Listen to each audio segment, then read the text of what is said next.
Welcome to our coverage of the Pakistan elections, where the political landscape is abuzz with anticipation. We are keeping a close eye on all the latest developments in this intriguing electoral process. Let's dive into the most recent updates from our neighboring country's political arena.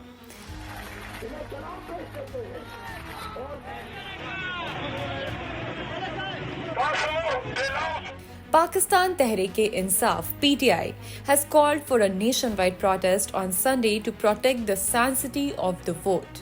This decision comes as independent candidates surge ahead with the lead in 100 seats, according to reports from ARI News.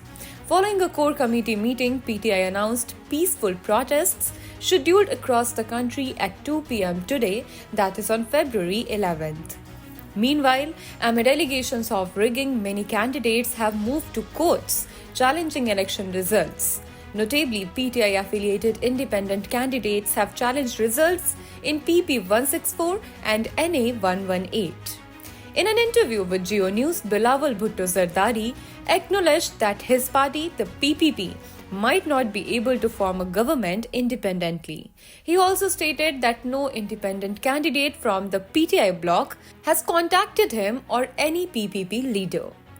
Former Prime Minister Shehbaz Sharif reportedly met the PPP leaders Asif Ali Zardari and Bilawal Bhutto Zardari. Nawaz Sharif, the PMLN Supremo, tasked his brother Shehbaz Sharif to engage with major parties like the PPP and MQMP for a possible alliance. Bismillahirrahmanirrahim.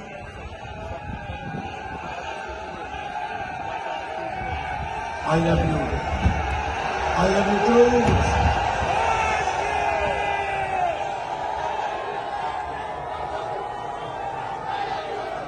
With the nation of 241 million people casting their votes on Thursday, Pakistan is grappling with an economic crisis and militant violence in a politically polarized atmosphere.